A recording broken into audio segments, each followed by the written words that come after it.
conventions. Civilian populations were targeted, particularly by the Iraqis, in what became known as the War of the Cities. Some 200 missiles were fired indiscriminately at ranges of 600 kilometers and more into the cities of Tehran and Qom, leading to thousands of civilian casualties and creating widespread panic.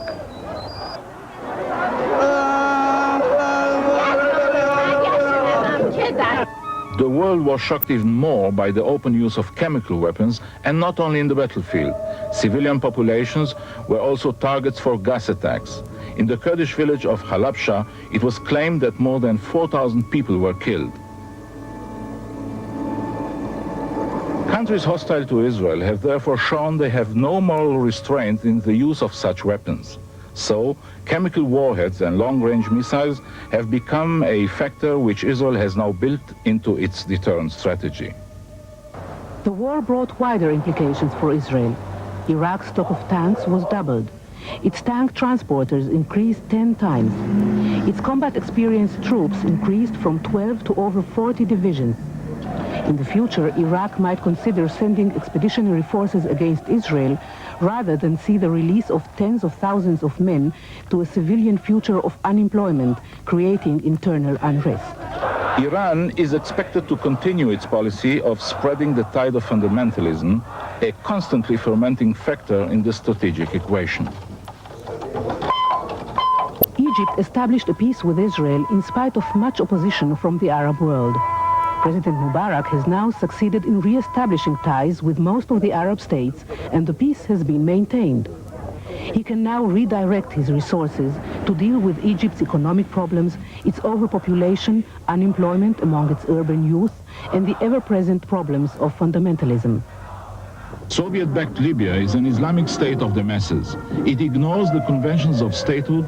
Its embassies abroad are bases for Gaddafi's assassination squads. Its armies have been active abroad, in Chad and Uganda. Libya actively sponsors terrorism and provides shelter for a wide range of terrorist groups. An American strike in retaliation received only qualified international support. Many European countries rely on Libya for oil and fear Libyan terror. Libya is an arsenal of top-line Soviet weaponry with 3,000 tanks, over 600 combat aircraft, missiles, and a growing naval fleet.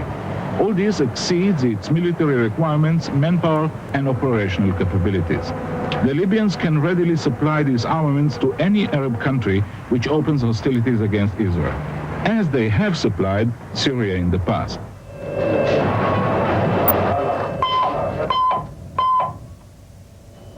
On our eastern border, the Hashemite Kingdom of Jordan. King Hussein is an absolute monarch. He is a minority ruler in a country where over 60% of the population is Palestinian. He survives because of a highly developed intelligence network, a fiercely loyal Bedouin army, and his own ability to maneuver in the Arab world. His search for approval from the radical states makes any possibility of peace with Israel difficult to achieve. His up-and-down relationship with Yasser Arafat is an example of this. He has expelled the PLO only to welcome them back and then expel them again. Another inconsistency. He recently made a surprise visit to Damascus to re-establish contact with President Assad of Syria, his longtime enemy. This followed 50 years of conflict over the Hashemite right to rule, and there were border clashes as recently as 1980. The possibility of military cooperation between Syria and Jordan must be monitored carefully by Israel. The two countries directly dominate Israel's borders. Now Syria, which we have watched over recent years with increasing alarm. In fact, Syria is now the greatest and most immediate threat to Israel. Syria actually uses the military and terrorist options to further state policy and sponsors terror worldwide. Since Hafez al-Assad took power in 1970, he has used brutality and repression to deal with any opposition. In February 1982, he pulverized the town of Hama in order to crush a Muslim opposition group. Over 10,000 civilians were killed. Syria plays a dominant role in the affairs of neighboring Lebanon and its warring factions. Lebanese leaders beat a regular path to Damascus, mindful of Syrian-inspired assassinations of their predecessors. Syria maintains a permanent military presence in Lebanon, a country which itself is in a continuous state of civil war. Syria sponsors terrorist groups operating from there against Israel. Syria is a bastion of Soviet influence, with over 2,000 Russian advisors assisting the army. Assad has been building and upgrading his forces on an enormous scale. His stated objective to be able to attack Israel successfully without the need for any other Arab support. I take Hafiz Assad and his regime seriously. I take them by their own words. They have been explaining all along that strategic parity is designed to create a situation in which they go to war against Israel, and they mince no words in explaining what they seek to achieve by that war. They have not been explaining that they want strategic parity in order to make peace or to have a settlement in the region. So this Syrian push to achieve military equality with Israel is clearly a particular concern to us. The head of Israel's Air Force is General Avihu Bin-Nun. By getting all those weapons, new weapons, qualitative weaponry, they believe they'll have the edge, because if we talk about quantities, they are already passing Israel in quantities in the air, in the land, and in the sea.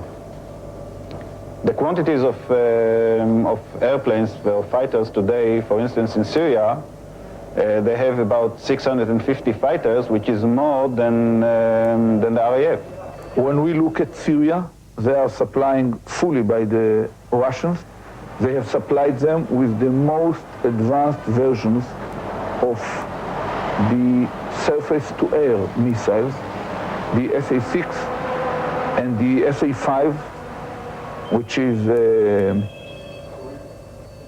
maybe Syria and Libya are the only places on Earth outside the Soviet Union and its satellites where this type of weapon system is deployed, with a range of 250 kilometers or 150 miles. It covers even the areas over this operations room and over Tel Aviv, Jerusalem, and etc.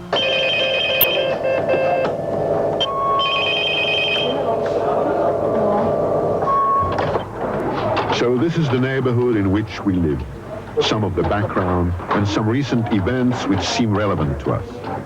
Now we must examine a factor which, when added to these political instabilities, throws our strategic equation completely out of balance.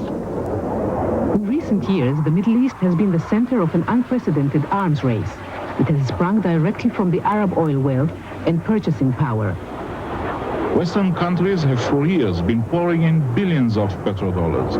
To recover them, to get them back into their own struggling economies, they are selling tanks, aircraft, missiles, anything they can to the Arabs. The quantities are vast, and the Middle East is now one of the world's biggest arms markets.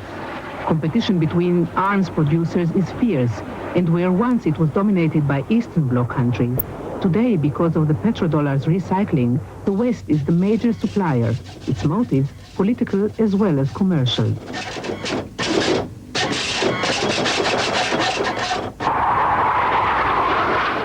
The Tornado deal has no strings attached. Unlike the agreement with the Americans, which restricts U.S.-supplied aircraft to the south of the country, the Tornadoes can be based close to Israel. As a result, Israel has protested that the deal is going to upset the balance of power in the Middle East.